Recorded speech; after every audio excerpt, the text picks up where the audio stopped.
Mimi nataka nikwambie kitu kimoja tu mtu. Yaani kuna vitu vingine kwenye maisha huwa vinatokea kwa sababu zake. Yaani wewe usingekutana na hayo matukio ambayo kakupiga wewe mwamba, basi leo hiyo usingejifunza. Lakini sasa hivi hapo ushajifunza kabisa na ushajua kabisa kwamba kumbe hii dunia ina matukio. Ningebaki na kijungu hapa singejua haya matukio.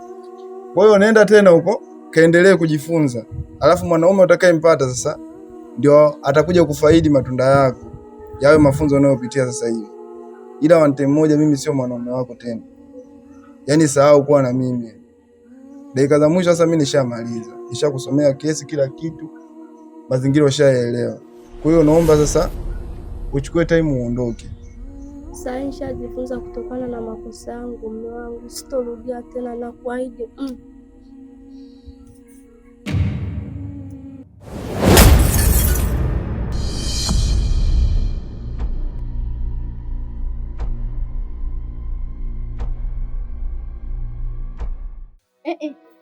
Wewe tena.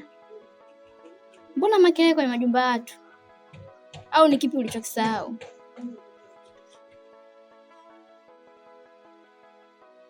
Kwa hiyo kijungu unanisaliti na huyu maraya? Labda tuheshimiane.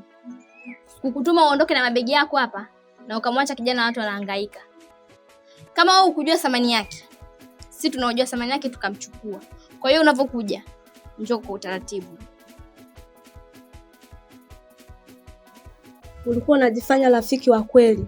Kumbe ulikuwa unataka kuniibia mume wangu. Na siku ile nimekuja hapa na mgongea mume wangu ukanifukuza. Kumbe nia yako ilikuwa ni hii. Sasa umeshatambua. Amua la kuamua. Kijungu mwambie mara yako nitampasua. Wewe. Hiyo kesi nyingine unatafuta unajua. Afu ante mmoja nishakuelekeza mazingira kila kitu ujue. Najua vizuri mimi. Simbaki taarabu wala nini. Nitakuchukulia action sasa hivi. Mimi nakustahi tu kwa sababu kuna wande mmoja ile nini ile tulikaa wote mazingira unaelewa. Lakini ukileta ufala sasa hivi nitakuzingua. Hivi wewe na huyu malaya nani? Sema nini mamtu? Wande mmoja huyo boy kafanya kitu bomba sana. Kwa sababu kakuacha huko ukiwa umependeza ujue. Yaani umeng'aa. Na hicho ndio nilichokuwa nakitafuta. Sasa nte mmoja rudi kwa bwana wako, acha ufala. Kila mtu sasa hivi angalia maisha yake. Wewe unajua uswazi raha, nyumba za kupanga hizi bwana zina bara. Kijungu. Kijungu fungua mume wangu. Yani acheni kausha damu wa mama kutwa madeni, kukesha kwenye ngoma kutunzana beseni, kumwagaraza yo kwetu sio mageni. Kipakatoka Kipakatoka Kipakatoka Kipakatoka Kipakatoka.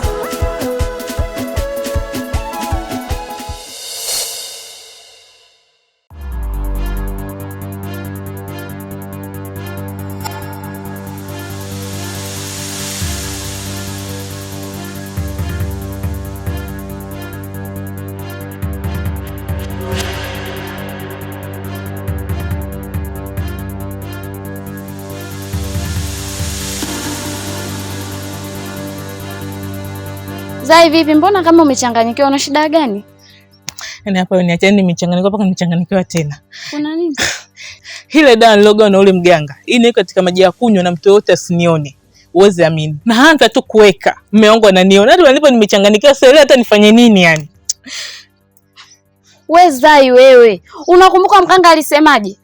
Uliambiwa usionekane na mtu. Ukionekana tu makubwa atakukuta. Haya sasa ushaharibu. Na nilijua tu wewe, Ona sasa ndo tunafanyaje tena? Rafiki yangu sikiza nikwambie. Uso muda wa kunilaumu. Hapa cha msingi turudi kwa ule mganga. Tujue atatusaidia vipi, lakini sio kunilaumu. Maana mimi mwenyewe sielewi, nimechanganyikiwa. Sio kama nimependa. Wewe unahisi tukienda kwa itawezekana tena? Maana ushaharibu itawezekana? Mimi naomba twende kujua kwa kama inawezekana, kama haiwezekana, lakini ndo anayejua kila kitu. Twende bana, lakini uwage makini siku nyingine. Twende.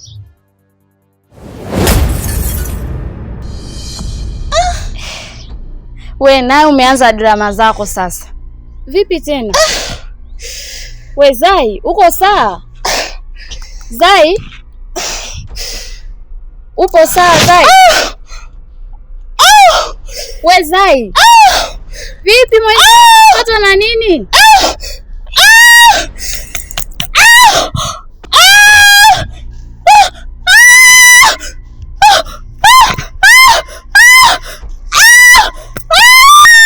Wangu Zai!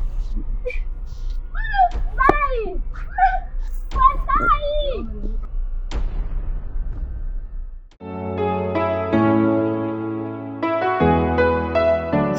Na kuona leo umeamua kuja ofisini kwangu. Haya, umekuja kufanya nini? Wewe unahisi mimi nitakuwa nimefuata nini zaidi ya kukufuata wewe? Lakini pia kuna kitu kingine muhimu sana ambacho kimenileta.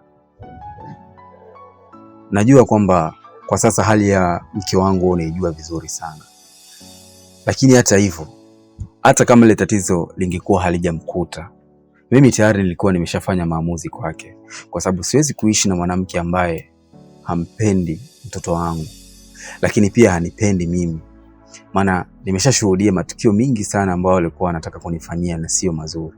Na inawezekana kama nisingali mfuma, basi sasa hivi ningelikuwa nipo kwenye matatizo makubwa sana. Kwa hiyo labda tu mimi nikwambie kitu kimoja hapo. Mimi pamoja na Viola tunakuhitaji sana. Na hilo pia ni moja kati ya kitu muhimu sana ambacho kimenileta hapa. Mnanihitaji kivipi? Sijakuelewa bado. Happy, mimi nakupenda sana. Na nafikiri kwa namna moja ama nyingine tayari unajua kwamba mimi nakupenda sana. Hata kama sijawahi kuelezea hisia zangu huko nyuma, lakini huo ndo ukweli ambao haufichiki. Na nakuahidi kama utanipatia nafasi ndani ya moyo wako, nitakupenda, nitakuheshimu na nitakufanya uwe mke bora sana kwenye maisha yangu. Na hata siku moja sitoruhusu uje ujutie kwa nini mimi nimekuwa mumeo. Nitakuwa mume bora wa maisha yako yote. Lakini pia Viola nakuhitaji sana kwenye maisha yake. Nahisi akiwa na wewe vitu vingi sana atapata malezi bora, atapata kila kitu ambacho anachokihitaji. Na sifikirii kama anaweza akapata hata kumbukumbu za kumkumbuka mama yake endapo akiwa na wewe. Kwa hiyo nakuomba unipatie nafasi katika hili. Mimi nimekuelewa. Na pia mimi najua muda mrefu sana kama unanipenda. Na hata mimi nakupenda pia. Na tayari nilikuwa nimeshaanza kuelekeza maisha yangu kwako. Isipokuwa tu nilikuwa nasubiri wewe useme. Kiukweli nimefurahi sana kusikia hivyo. Na kuahidi tu nitakufanyia vitu vingi sana ambavyo haujawahi kufanywa kwenye maisha yako yote. Lakini pia kama utojali, leo ukimaliza pa kufunga biashara zako, basi naomba uje nyumbani ili tuzidi kuongea zaidi. Mimi nakukaribisha kwenye maisha yangu. Moyo umevunjwa sana, dunia imenitupa mbali.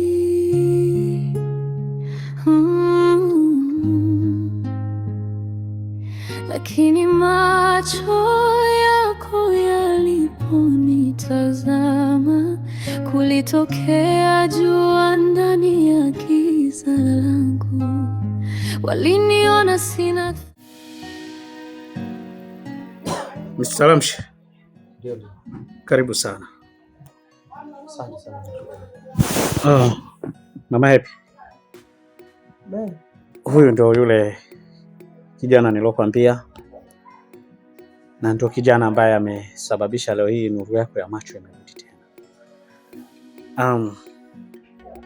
Hakika anapaswa kushukuriwa zaidi, maana kwa kitendo ambacho amekifanya, amefanya kitendo ambacho ni kizuri sana zaidi, maana amekupigania mke wangu mpaka sasa hivi nuru imerudi tena kama mwanzo.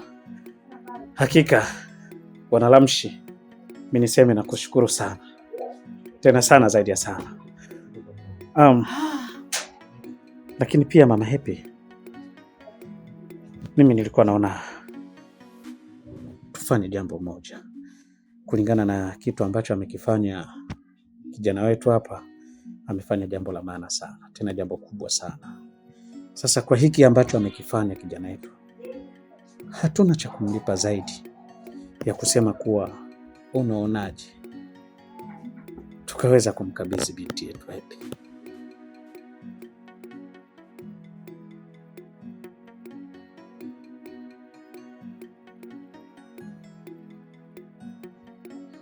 Mimi naamini wewe kama mama ukitumia fursa ya kuongea vizuri na binti yako na jinsi ambavyo mnaelewana na Happy zaidi kupitia maneno yako, anaweza kukubali. Mimi nilikuwa naonelea mke, tumridhie huyu kijana awe mkwe wetu. Unaonaje? Baba Happy, kama na kumbukumbu vizuri, haya mambo nilikataa tangia mwanzo. Huu msaada isije kafanyika kwamba ndio njia nyepesi ya kumpata mwanangu kwenda kuolewa na huyu kijana. Sijui umenielewa? Nafikiri unalikumbuka hilo, tuliongea hapa. Mwanangu, samahani kama nitaongea maneno magumu, naomba uyapokee kama yalivyo. Ila sio kwa nia mbaya. Binti yangu Happy, mimi wakati naongea naye kuhusu wewe, aliniambia mama, mimi yule kijana sijai kumpenda na wala sina hisia naye. Kwa sidhani kama naweza nikaishi naye kwa namna yoyote ile. Ushauri wangu kama mzazi, wewe ni kijana msomi, mwenye pesa. Hebu ruhusu maisha mengine yaendelee. Mungu akupe mwanamke mwingine atakaye kupenda, ukaishi naye kwa amani na furaha. Kikubwa tu ambacho nataka nikukumbushe mwanangu, pesa hainunui upendo hata siku moja. Unaweza kutumia nguvu kubwa sana, pesa nyingi, ili umpate Happy. Wakati huo yeye hakupendi na hajai kukupenda. Ndio ikakosa amani, ikakosa furaha. Mwisho wa picha, kwa sababu hakupendi akakuwekea sumu ukafa, utakuwa umefaidika na nini? Hebu mruhusu Mungu katika maisha yako kutafutia mwanamke bora, mwenye upendo wa kweli. Umenielewa kijana wangu? Wewe una muonekano mzuri, ni kijana mtanashati. Jiamini, Mungu atakupa unachokitaka ambacho umekikosa kwa Happy. Sawa kijana wangu? Sasa maneno gani unazungumza? Kaboza, mimi sidhani kama ni sawa kwa hiki ambacho kinachoendelea. Lakini pia mimi nadhani maneno ambayo amezungumza mama yana maana kubwa sana, na mimi binafsi yangu kwa namna moja au nyingine nimemuelewa. Kwa hiyo mimi nitumie fursa hii tu kuwashukuru sana wazee wangu. Asanteni sana.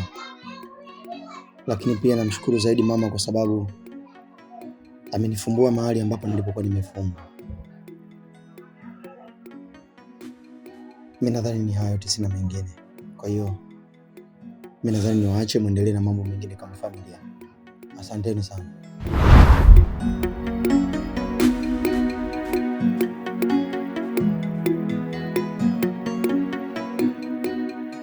Samahani Mr. Kaboza, kama utapata wasaa mzuri nilikuwa nahitaji tuonane, kwa sababu nina mazungumzo muhimu sana na wewe.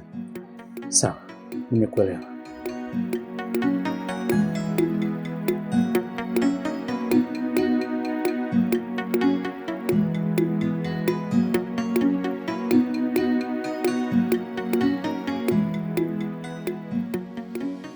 Sasa huu ni ujinga gani ambao umekwenda kuongea? Mama Happy, mara ngapi ninakuambia acha kufanya vitu kama hivi? Unaongeaje maneno ya kumkatisha tamaa huyu bwana? Kitu alichokifanya ni kikubwa. Leo umefikia hatua ya wewe umeweza kupata hii nuru kwa sababu ya yule kijana. Leo unafikia stage ya kumjibu majibu kama hayo kweli? Majibu gani unaokwenda kumwambia kijana wa watu? Sikiliza nikwambie Mama Happy, kitu ambacho ulikuwa ukijui, mimi nadaiwa benki. Sasa basi, muda wote saa yote wanakuja kuuza hii nyumba. Nilikuwa natarajia baada ya wewe kupata uzima wako wa macho, unaweza ukashawishika na kuweza kukubali yule bwana amuoe Happy, ili mimi baadaye niweze kumuuliza yule bwana anisaidie jinsi ya kulipa lile deni wewe leo unakwenda kumkatisha tamaa na yeye amekata tamaa. Sasa sikiliza, nakupeni siku 5 humu ndani muwe mmehama, wewe pamoja na mwanao Happy. Babaji, tusifike huko. Njoo kwanza tuongee babaji. Jamani. Hii nyumba sio ina shida gani Arabi? Likitoka hili ndio likitoka hili. Yaani hatujawahi kukaa kwa amani hata mara moja. Hapana. Mwenyezi Mungu. Nifanyie wepesi mja wako.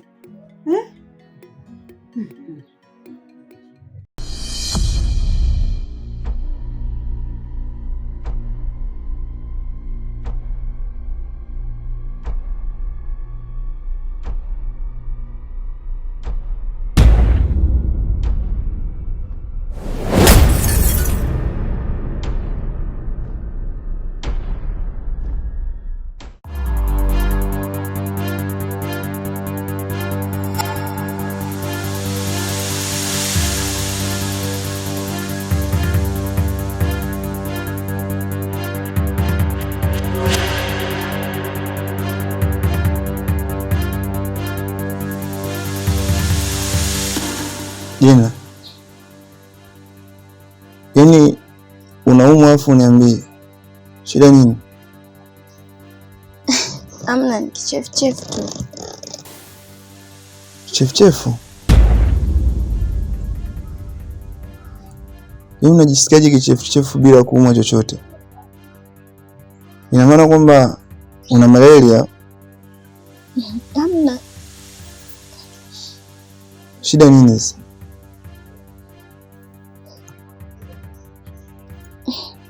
Juzi nilienda kupima. Daktari akaniambia mimi ni mjamzito.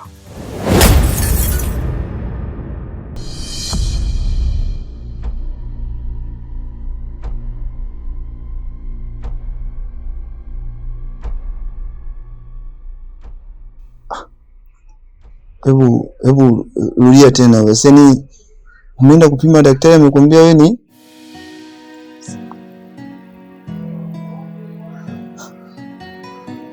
Sasa kama umeenda kupima juzi, kwa nini hujaniambia? Nilihofia nikikwambia utachukia.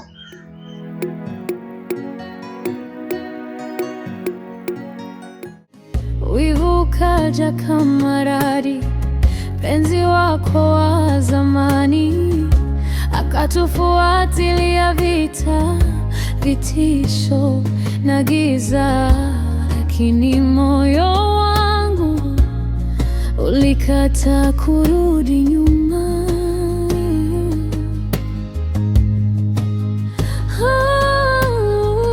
Kama kufa nikupigane wewe, niko tayari kufa kwa upendo.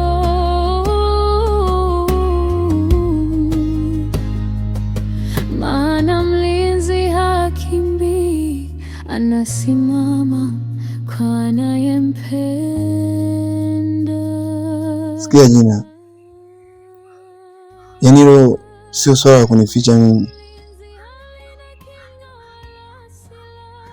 Umeniuzi, ni kwa nini hujaniambia mapema? Mimi jambo nilikuwa nalisubiria muda mrefu sana. Sasa leo hii imetokea unao afu nificha. Nimefurahi sana. Amin, nimefurahi kwa sababu umeenda kutimiza moja kati ya ndoto zangu. Nisamehe. Hata hivyo sikujua kwamba utafurahia hili jambo nitakavyokuambia. Basi sawa. Mimi naomba tuende ndani basi ukapumzike. Na naomba sasa hivi usijishughulishe na shughuli yoyote ile ngumu. Zote nitafanya mimi. Sawa? Nimefurahi kusikia hivyo. Na asante sana. Kimya kimya, nilikuja kulinda, nikajikuta nalindwa.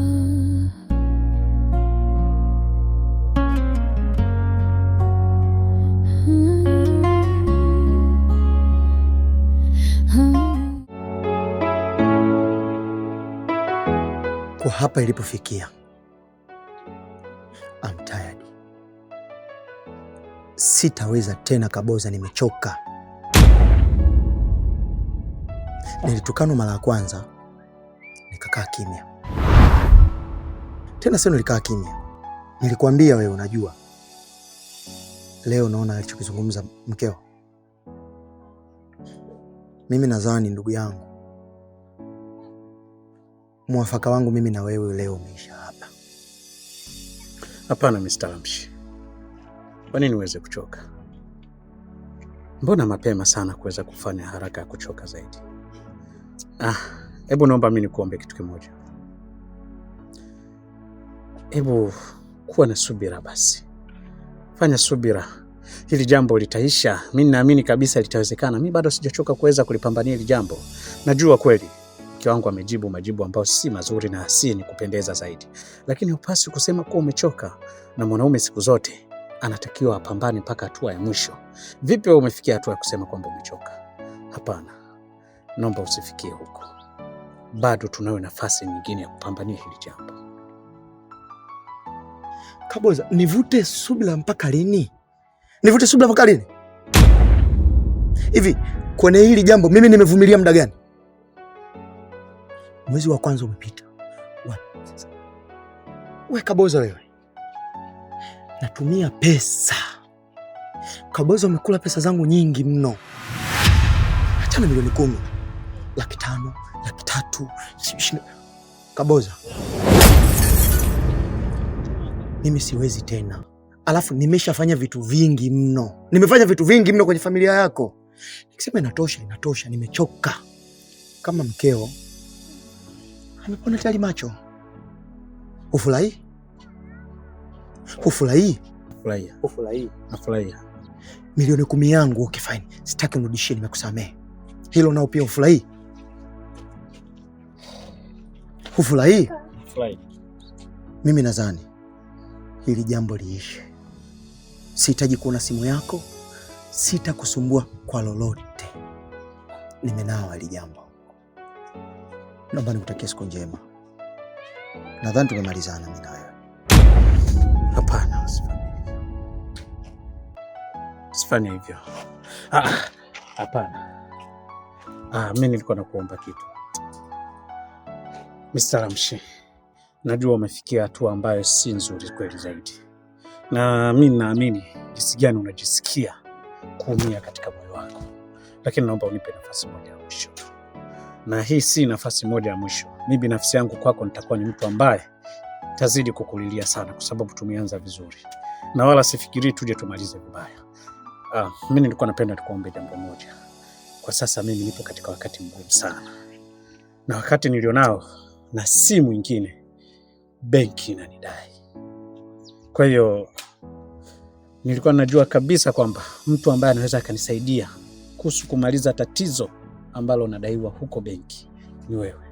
Kwa hiyo nilikuwa nakuomba Mr. Lamshi, naomba nisaidie kuweza kumaliza kulipa hili deni ambalo nadaiwa benki. Basi ili mimi nikae huru. Na kama haujafanya hivyo basi mimi naelekea kudhalilika. Kwa sababu sina mtu mwingine yeyote anaweza akanisaidia jua hili isipokuwa ni Mr. Lamshi. Na kuomba sana, naomba nisaidie. Kaboza, una akili kweli wewe? Nakuuliza, una akili timamu? Sasa wewe deni lako na benki, mimi linanihusu nini?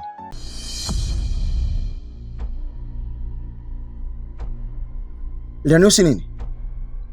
Nilikuwa nakuomba. Mimi huwa nikiongea mzee, huwa namaanisha. Neno langu huwa lidondoki chini.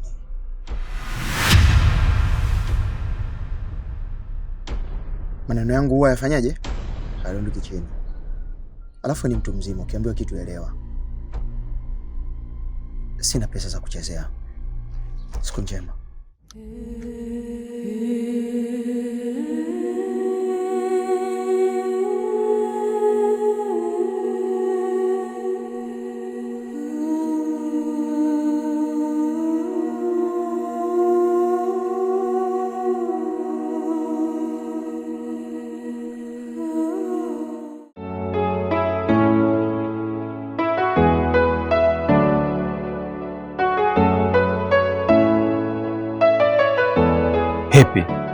Wana tatizo gani? Mbona simu zinaita sana? Shida nini lakini? Yaani Sarungi mwenzio, mimi nina matatizo. Yaani nina changamoto tangu nianze kujitambua, sijui kupata changamoto kubwa kama hii. Na hapa sijui hata naanzia wapi. Unajua hivi muda mwingine unakuwa unafeli sana. Ukikutwa na changamoto yoyote nimekwambia wewe nieleze. Sio unaanza kunitisha. Niambie sasa shida nini? Yaani kule nyumbani baba ametufukuza, ametuambia tuondoke. Na amesema akirudi hataki kutukuta pale. Na kama unavyojua hali ya mama, mimi sijui hata nampeleka wapi. Ni bora ningekuwa peke yangu, labda hata ningeenda kulala kwenye kile kigenge changu afu kesho ningejua naanzia wapi. Alhamdulillah, Mwenyezi Mungu amekisikia kilio changu. Yaani hii nafasi mimi nilikuwa naisubiri kwa hamu sana. Nilikuwa nawaza naanzaje kukwambia wewe uchukue kila kitu chako ujahamie pale nyumbani. Kwa sababu Aviola anapata shida sana. Ila leo Mwenyezi Mungu amesikia ombi langu. Sasa sikia, hilo ni jambo dogo sana. Cha kufanya hapo wewe toka sasa hivi kachukue kila kilichokuwa chako. Wewe na mamako uje uhamie nyumbani kwangu rasmi na ninawapokea kwa mikono miwili.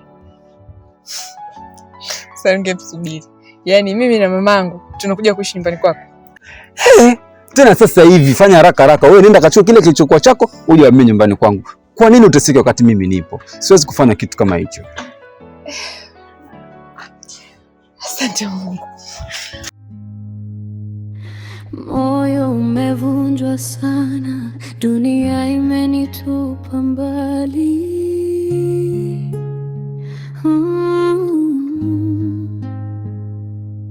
Lakini macho yako. Asante sana Sarungi. Usijali, hivyo ni vitu vidogo tu. Sasa wewe wahi kwa sababu unajua tena muda umeenda. Mambo ya kuhamisha ni mengi. Kawahi faster mimi nakusubiri nyumbani pale nipo. Aya sawa. Lakini kwako nilikuwa zaidi. Upendo wako ulinipa sababu ya kusimama.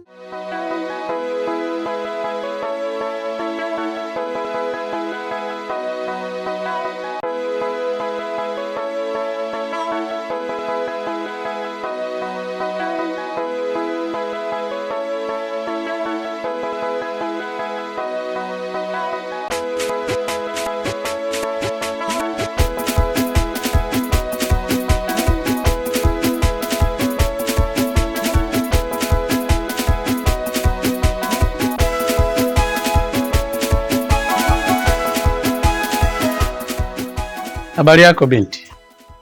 Salama. Samani, nina shida na mwenye nyumba. Mwenye nyumba? Mwenye nyumba ni mimi na bebi wangu. Sasa sijui uko namuulizia mwenye nyumba yupi. Samani binti, ujue mimi sina masiala na wewe. Sawa? Hii nyumba ni ya mpenzi wangu Neema. Sasa kama ni ya mpenzi wangu Neema, unaniambiaje ya kwako? Ndio maana nakwambia niitie Neema mpenzi wangu aje, nina mazungumzo naye. Kama yupo hapo naomba niitie basi. Acha masiala hayo. Neema? Mimi Neema simfahamu. Mimi najua hapa tunaishi wawili tu. Mimi na bebi wangu. Basi. Hii nyumba unayoiona mimi ndio nimemnunulia. Sawa? Na ndio maana nakwambia niitie Neema aje nizungumze naye. Babe. Njoo mara moja. Sikielewi hapa.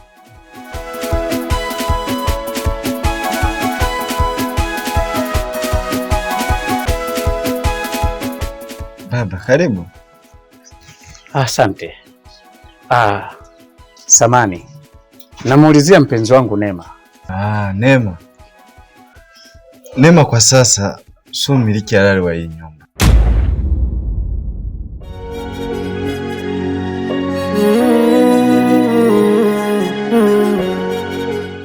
Namaanisha kwamba hii nyumba tumenunua sisi hapa.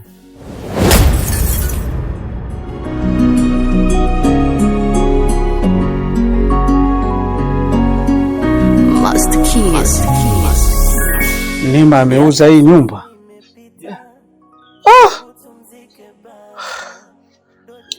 Bwana. Hebu acheni masiala basi. Hebu naomba niambie vizuri. Neema hii nyumba ameuza lini? Neema kuna matatizo yalimkuta. Na baada ya hapo ndo kanitafuta, tukaongea vizuri, tukakabidhiana kila kitu. Kwa hiyo kwa sasa mimi ndo mmiliki wa hii nyumba na Neema amesafiri ameenda nje.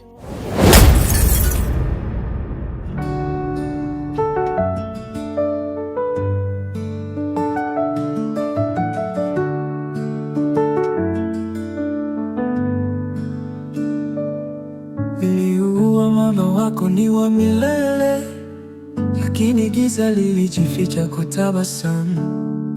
Moyo wangu ulivyokupenda kwa hofu na matumaini. Nani alijua upepo ungechukua ndoto. Tayari nimefungwa mimi jamani.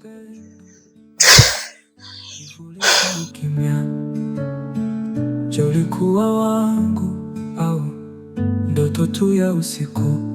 Mwisho wa ndoto ni mwanzo wa machozi. Mwisho wa nyimbo ni sauti za maumivu. Nilipenda, nilipoteza, nimebaki na ukimya. Mwisho wa ndoto, mwisho wa sisi.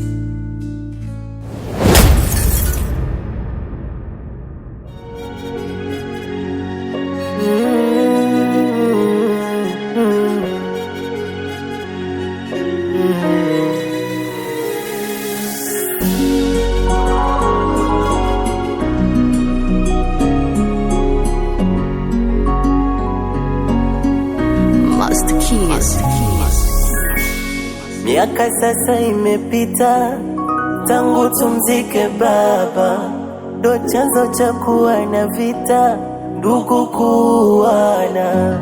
Wapo waloshika mapanga, wapo waloenda kwa waganga, nyumbani ndo ikawa vita, ikabidi tuyame kaya. Kwa malezi nilikulia kwa bibi oyae, bibi hajiwezi, wala ugonjwa ukampa mwili wake kupoza, maumivu yakanivaa, nikaisi msiba umenifika. Hata ndugu wa karibu hakutaka takuja kumwona. Ndugu wabaya, ndugu wabaya, ndugu wabaya,